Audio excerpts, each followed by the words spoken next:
திருச்சியில் மூக்கு ஆப்ரேஷன் பண்ணி இறந்து போன பொண்ணை பற்றி என்ன நினைக்கிறீங்க? அதாவது அங்கே என்ன நடந்தது என்ன ஆச்சுன்னு நமக்கு தெரியாது. ஆனால் மயக்க டாக்டர் அதிகமாக டோஸ் கொடுத்ததால தான் இப்படி ஆச்சுன்ற தகவல் மட்டும் எல்லாருக்கும் தெரியும். இதனால் நான் என்ன சொல்ல வரேன்னா, என்ன மாதிரி டிரைவர், என்ன மாதிரி படிக்காதவங்க, என்ன மாதிரி தினக்கூலியில் இருக்கிறவங்களாம் இந்த விஷயத்தை கண்டிப்பாக தெரிஞ்சுக்கணும். அதாவது மயக்க டாக்டர் அப்படின்னாலே அவங்களுக்கு ரொம்ப பொறுப்பு அதிகம், அதாவது ரெஸ்பான்சிபிலிட்டி அதிகம். உலகத்தில் எத்தனை டாக்டர் வகைகள் இருந்தாலும் இந்த மயக்க டாக்டரோட கன்சல்டேஷன் இல்லாமல், அவங்களோட ஒப்பீனியன் இல்லாமல் எந்த ஆப்ரேஷனுமே நடக்காது. அந்த அளவுக்கு ஒரு சென்சிட்டிவான ஒரு பர்சன்.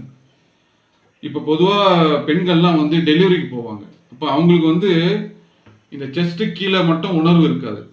ஏன்னா குழந்தை பிறக்கும்போது குழந்தை தூக்கி காட்டுவாங்க, இது ஆணா பெண்ணான்றதை அவங்க பார்க்கணும்.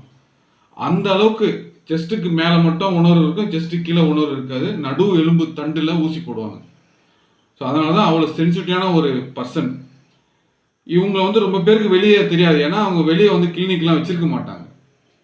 மயக்க டாக்டர் வெளியெல்லாம் கிளினிக் வச்சிருக்க மாட்டாங்க.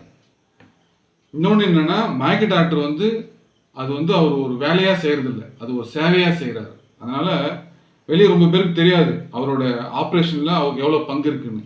ஆப்ரேஷனுக்கு முன்னாடியாக இருந்தாலும் சரி, ஆப்ரேஷனுக்கு பின்னாடியாக இருந்தாலும் சரி, அவருக்கு ரெஸ்பான்சிபிலிட்டி அதிகம். ஒரு ஆப்ரேஷன் பண்ணி வெற்றிகரமாக அந்த பேஷண்ட்டு திருப்பி மீண்டு வராங்கன்னா அதுக்கு ரொம்ப கிட்டத்தட்ட 90% மயக்க டாக்டர் தான். அதனால மயக்க டாக்டர்கிட்ட நம்ம போனாக்கா கண்டிப்பாக பொய் சொல்லக்கூடாது. இப்போ நம்ம ஒரு ஒப்பீனியன் கேட்க போவோம், எல்லா டெஸ்ட்டும் முடிஞ்சிடும், அவங்ககிட்ட போய் ஒப்பீனியன் கேட்டு அவங்க ஓகே சொல்லணும்னு நம்ம நினைப்போம். ஆனால் அவங்க எல்லாத்தையும் கரெக்டாக கன்சல்ட் பண்ணி உங்கள்கிட்ட சில விஷயம்லாம் கேட்பாங்க. அதெல்லாம் நம்ம கரெக்டாக சொல்லணும். பொய் சொல்லாமல் சொன்னாதான் நம்ம அந்த ஆப்ரேஷன்லேருந்து வெற்றிகரமாக வெளியே வர முடியும். இதோட முடியுது. இன்னொன்று என்னன்னா, பொதுவாக மெடிக்கல் காலேஜ் ஹாஸ்பிட்டல்னாலே சில விஷயம்லாம் தவறு நடக்க தான் செய்யுது. அதை நம்ம தவிர்க்க முடியாத ஒரு சூழ்நிலை ஆகிடுது. அங்கே என்ன நடந்தது ஏதுன்னு நம்மளுக்கு தெரியாது.